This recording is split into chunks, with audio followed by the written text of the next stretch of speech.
did have a couple of students ask about the .env file. When you submit your homework, the .env file that you used should be in your zip file. It should not be in version control. Again, this is something that I just want to get you used to, right? It's not secure to have the .env file, which presumably has credentials type things you want to keep secure.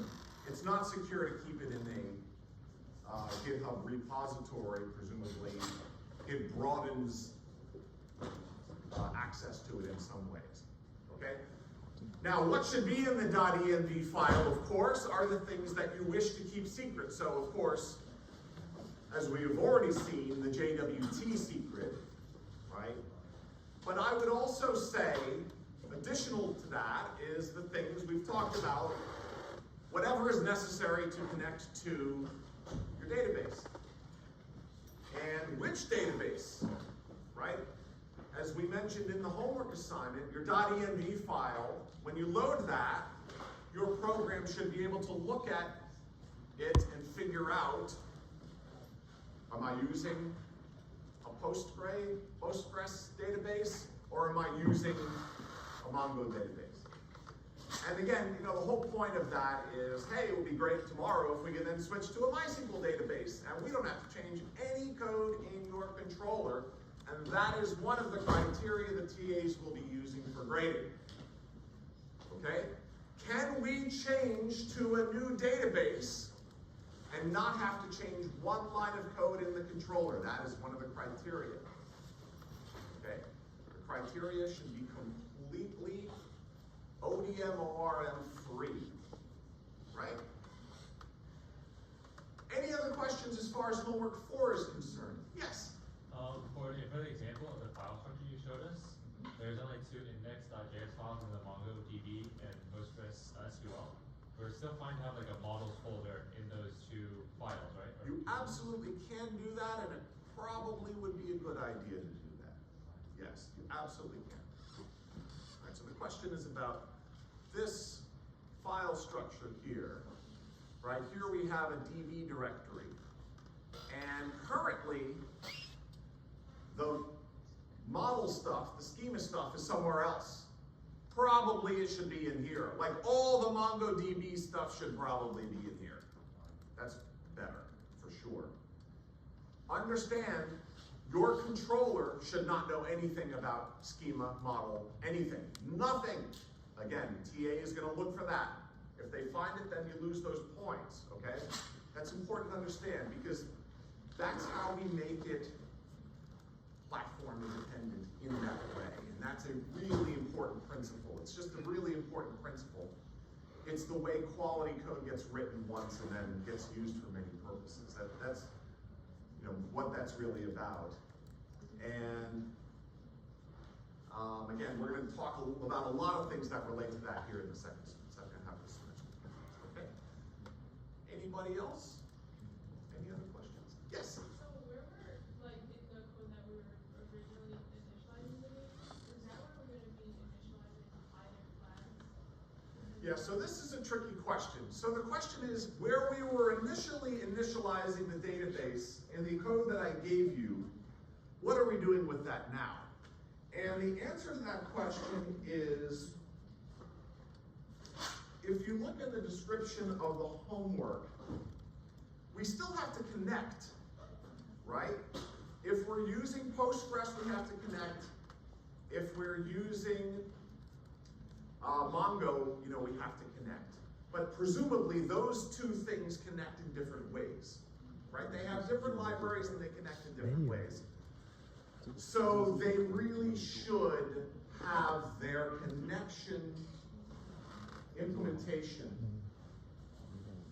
inside of their own directories, and presumably inside of that index file. And I think I may have even said in the description, if I recall, that both of those should have a connect method, okay? So where your connect function currently is located, which I think is in just db-index.js, right? I think currently it's just in there. And I don't even know if there's a function, it's just like, it's in the script, right? I think what I said in the instructions is now you need a class for your database manager, which is like the parent class, which has all of the dummy methods that you would implement. And then each implementation would then, so that dummy class database manager would have a connect function, which maybe just prints out, you haven't implemented the connect function, right? And then your MongoDB would have a connect function, which would connect to Mongo. And your Postgres file, index.js file, would then have a connect function, or your Postgres database manager would have a connect function, and it would connect. And now the tricky part is this. The controller code would call both of them the same way.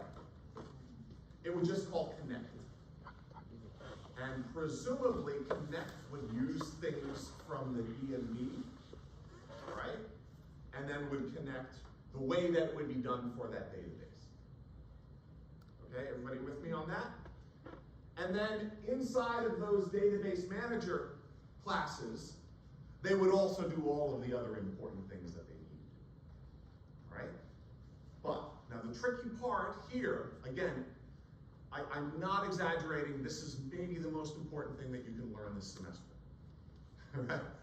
But it's tricky because the important thing here is, okay, the controller now has to talk to both of these things in a similar way.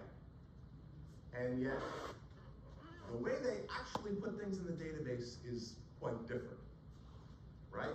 So you have to come up with method signatures and the way that you're sending data to these methods that's common to both, but then they use them in different ways to talk to different databases in different ways. And that's, I think, probably the trickiest thing in the assignment, right? And this is like generalization and customization. We're going to talk more, hopefully, about Thursday in the online lecture. That's a really important skill. It's maybe the most important skill. It's a tricky skill, right? Because you're trying to serve multiple purposes with a common, what we call interface, right? Like a common function, connect, might be done this way, or it might be done this way. But to the controller, it just deals with it in one way, right? And depending on how it was made, like how that database manager object was made, will determine whether it's done the Mongo way or the Postgres. Okay? So yeah, each of those files should have a different database manager, which should extend presumably database manager, and each of them should have a definition of the method connect, and so then which, depending on which one is constructed or instantiated, would then determine which one actually gets called when you connect, and as a result determines which database you're actually calling. Okay? Anybody else, any other questions? Yes? For the B test, we have to test each of our functions. Does that include the connect to database function, or do we just assume that it works? You know what happens when you assume, right? Then how would you like test it without already being connected? In truth, that is not the most important thing to test, okay? Because presumably we would do that once and never worry about it again. Whereas all of the other functions, you would worry about them a lot depending on the shape of the data in the database and what's in there and all sorts of things, okay? So I wouldn't worry about testing that, but there are surely ways of testing it. For example, if you have one of these things, you can check to see if you still have a connection, for example. But that's really not my intention with this assignment. My intention with this assignment is really to test the endpoints and the things then therefore that the endpoints have to do. And while I realize you have to connect to the database, you only do it once, and that's when the server is started, and it's not really associated with the endpoint, so to speak. Okay.